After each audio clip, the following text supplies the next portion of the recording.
r/AskReddit. What is the worst thing to do on a first date? Not ask a single question about the person you're on the date with. Not 1. Also answer every question they ask with one-word responses. I was on a date like this once, and I really wanted to see how far it would go. So I started asking the most broad and open-ended questions I could think of.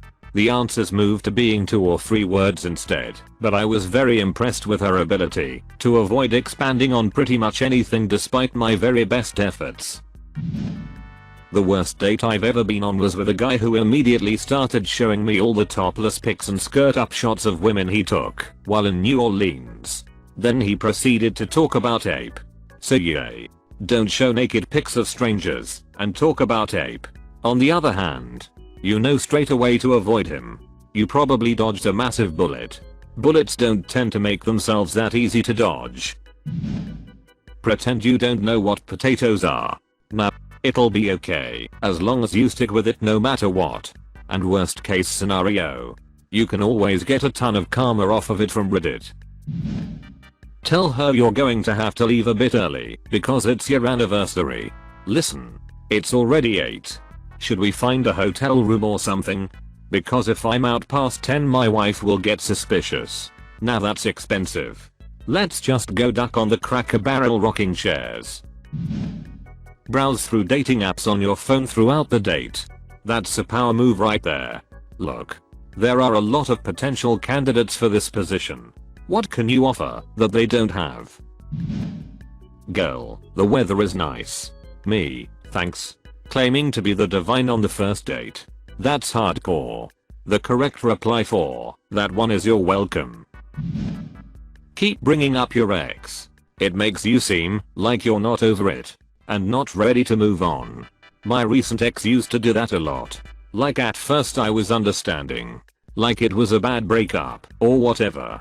But it was mentioned quite often. The worst was then I said ziz and she'd then respond with, my ex used to do ziz, or we used to say ziz to each other. Got annoying after a while. That's a big red light. A girl I used to date was doing the same and occasionally talk about how her ex treated her badly. Then she stopped talking to me out of nothing. Later I found she returned to her ex-boyfriend. I read somewhere that this guy put his hand on the girl's belly and said, soon this will be plump with my seed. As I plant this seed in the ground so shall I plant my seed in you. Isn't that from something? I think it's from something. Merging it with lunch with parents. Several years ago I met a guy at an outdoor bar. We hit it off, so I agreed to go on a date with him the following Saturday. Because I wasn't sure if I wanted this guy to know where I lived, I had him pick me up at the same outdoor bar. As we were taking a taxi to the restaurant, he informed me that his father was meeting us for dinner. We show up to the restaurant and his dad walks in shortly after we do, and immediately notices me standing there with his son and looks super pissed. Following his dad was dude's stepmother, half-sister, and cousin. So I got to have family dinner with all of them on our first and last date. His family was lovely and his dad eventually warmed up to me. I think after realizing that I hadn't planned on being in the middle of this situation. To make matters worse, I later found out that my date was married and had a baby, and this probably further explained the father's cold attitude. Aside from the marriage and kids thing, this guy sounds like the dude who just got sued to move out of his parents' house. Like he probably took you there hoping his dad would foot the bill. Sit down at the table and order food without checking to see if your date is waiting outside for you. I think it's normal to go inside, but not to order. Agreed. We all have cell phone, and who likes to wait outside? I'm from Canada, so it's cold half the time here, but still. I always waited inside, and ITXT when I arrive. Forgot a name. You can always recheck on Tinder. I had to do that once. She noticed. Show up with your wife.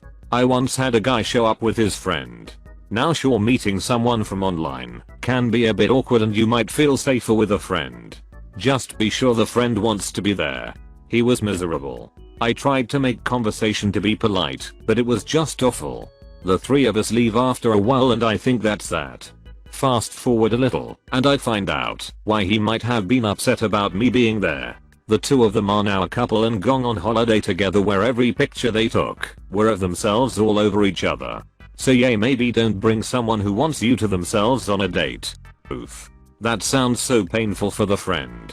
Coming from a guy who has been part of unrequited love. It also sounds very awkward for you.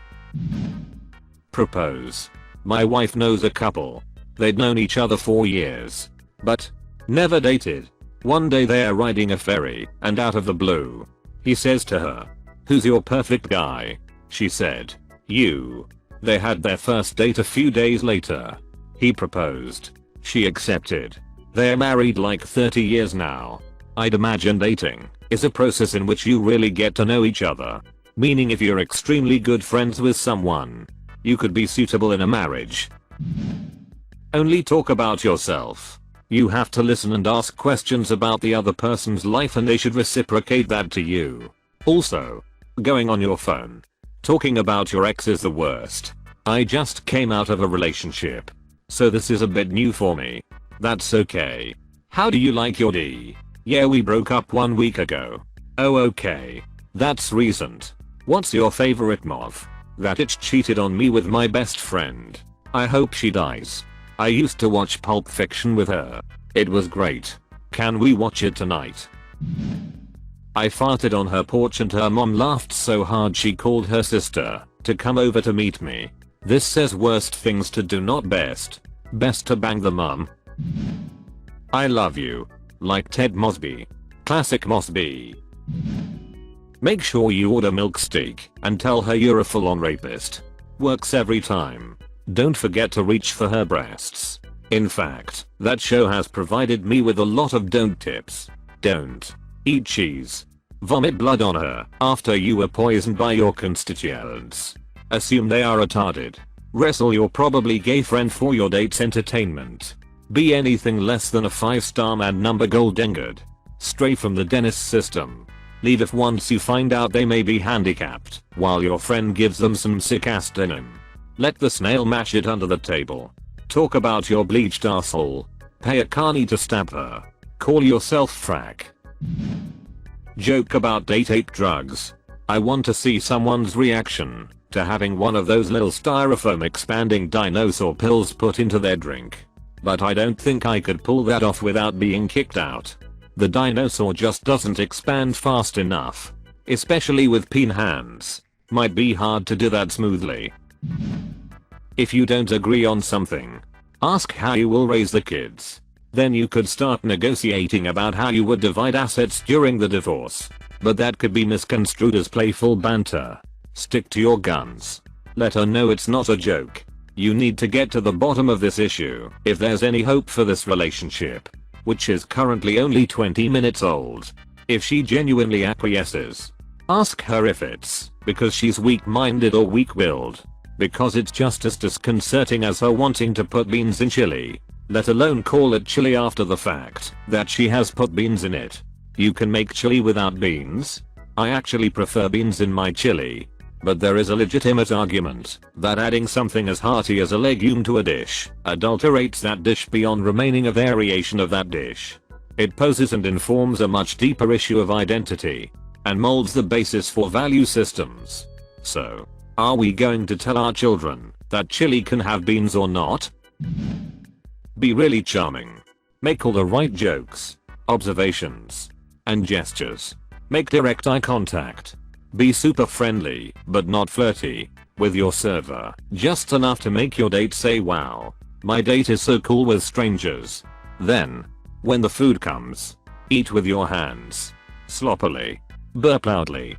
Don't look up from your meal. Snort and snarl a little. From time to time, grab food from your date's plate and right as you're about to touch it say, "Can I try yours?" Don't wait for a reply. Just shove it into your mouth. And before you're able to even chew, put more food in your mouth. If you can. Fart. Then at the end, insist on paying, because that's what a good gentleman/lady/date does. For an added bonus, add "don't worry, you can pay next time." That's called being an alpha male. Absolute Chad. Meth. That second date hit. Is it because of the meth? Because of what you've done? What you plan to do? Go to an all-you-can-eat buffet and stuff yourself to the point where you can barely function afterwards. Hit. That sounds like something I'd do. I'd do that, whether it's a date or not. Gotta load up on the money meats. That buffet will not profit from me. Worst possible thing. Accidentally kill her. I mean, if you did it in purpose, it probably wasn't your worst case scenario. Worst possible thing is to accidentally allow your latent HPV infection to come into contact with her seasonal flu, giving birth to a new strain of airborne hyper-HPV that kills 2/3 of the global population via genital warts to the lungs.